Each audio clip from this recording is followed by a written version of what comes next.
Seorang pria di Semarang, Jawa Tengah tega memperkosa anak kandungnya yang masih berumur 8 tahun. Korban yang mengalami kekerasan akhirnya meninggal dunia. Sementara di Brebes, Jawa Tengah, seorang ibu menganiaya 3 anak kandungnya. 1 diantaranya tewas dengan luka sayat di bagian leher. Seorang ibu warga Dukuh Sukawerah, Kabupaten Brebes, Jawa Tengah, tega menganiaya 3 anaknya yang masing-masing berusia 10 tahun, 7 tahun, dan 5 tahun. Akibat penganiayaan ini, anak nomor 2 tewas, sedangkan 2 bocah lainnya luka parah. Tubuh 2 bocah itu dipenuhi luka sayat. Penganiayaan yang terjadi pada Minggu pagi usai sholat subuh itu diketahui pertama oleh bibi pelaku. Ia mendengar teriakan dari dalam kamar yang ditempati oleh tersangka bersama ketiga anaknya. Wanita itu kemudian berusaha membuka pintu kamar, namun pintu dalam keadaan terkunci dari dalam. Tidak lama seorang warga datang dan keduanya berusaha membuka paksa pintu. Saat pintu dibuka, 3 bocah dalam kondisi luka dan berlumuran darah. Polisi menangkap tersangka pembunuhan berikut barang bukti pisau cutter dan pakaian korban. Polisi menduga tersangka menderita depresi. 2 bocah yang mengalami luka dirawat di rumah sakit. Inilah WD, tersangka pemerkosa NWK anak kandungnya sendiri saat digiring petugas Polrestabes Semarang pada Senin. Ia dibekuk polisi di rumah kosnya pada hari Minggu kemarin. Dari pemeriksaan diketahui dalam waktu 2 bulan, pria 41 tahun ini sudah 3 kali memperkosa korban. Tersangka mengaku perbuatan keji ini terakhir dilakukan pada Jumat 18 Maret lalu. Akibatnya korban meninggal setelah mengalami kejang hingga tidak sadarkan diri. Untuk menutupi aksinya, tersangka langsung memakamkan korban. Karena terpengaruh video porno, Pak. Yang pertama sekitar 2 minggu, kemudian 1 minggu, dan yang terakhir pas kejadian itu. Pak, itu dipaksa atau mungkin gimana, Pak? Itu ada pemaksaan. Pada Sabtu 19 Maret, polisi membongkar makam warga Genuk Semarang yang masih berusia 8 tahun ini. Dari otopsi, petugas mendapati bukti korban mengalami luka kekerasan di alat vitalnya. Tersangka kini terancam hukuman 15 tahun penjara. Tim Liputan CNN Indonesia. Seorang perwira polisi di Polda Gorontalo tewas setelah ditembak oleh seorang tahanan kasus narkoba. Sementara di Jakarta, seorang remaja menjadi korban penusukan saat melerai perkelahian antara 2 tukang jagal di rumah pemotongan hewan. Informasinya kami rangkum dalam kilas kriminal berikut ini.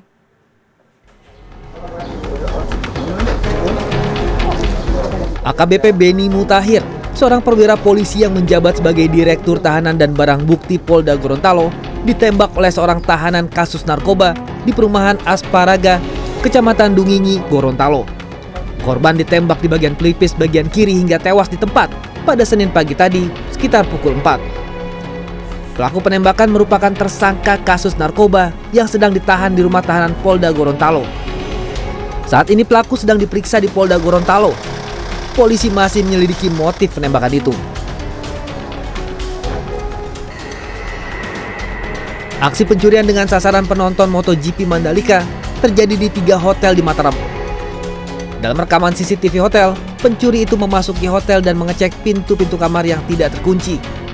Di kamar hotel yang tidak terkunci, pencuri mengambil sejumlah barang berharga milik korban. Salah satu yang menjadi korban adalah Pamungkas, salah satu musisi yang saat itu akan tampil mengisi acara penutupan MotoGP Mandalika. Pamungkas kehilangan kamera, ponsel, serta kunci mobil. Pasca kejadian, polisi bisa membekuk pencuri itu pada hari Minggu kemarin. Pencuri itu merupakan warga asal Surabaya. Polisi hingga kini masih melakukan pengembangan atas kasus pencurian itu. Johan, tinggal di... Seorang remaja pria warga Kelurahan Palmeriam, Kecamatan Mataram, Jakarta Timur, menjadi korban penusukan pada Minggu kemarin. Korban tertusuk saat melerai perkelahian antara 2 tukang jagal di rumah pemotongan hewan.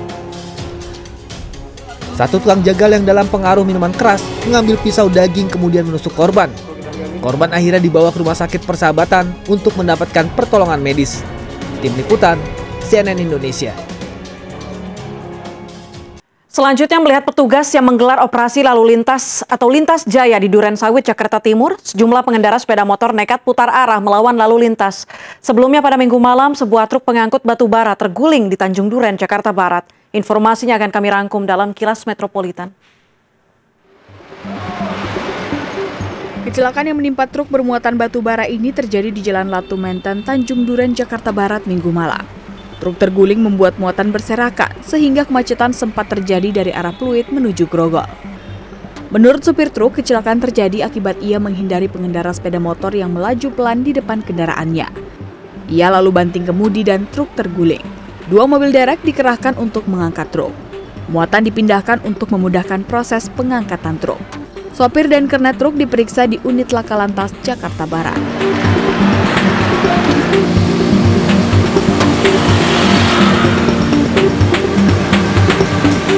Sejumlah pengendara sepeda motor panik ketika melihat operasi lintas jaya yang digelar petugas gabungan polisi, TNI, dan Dinas Perhubungan di Jalan RS Sukanto, Durensawit, Jakarta Timur, Senin pagi. Tidak hanya pengendara yang tidak memakai helm, seorang pesepeda motor yang membawa gerobak sampah pun nekat putar arah melawan arus lalu lintas untuk menghindari razia. Dalam razia kali ini, sebanyak 50 pelanggar diberi sanksi tilang karena melanggar aturan lalu lintas. Seperti berkendara tanpa SIM, tidak memakai helm, hingga tidak menyalakan lampu utama.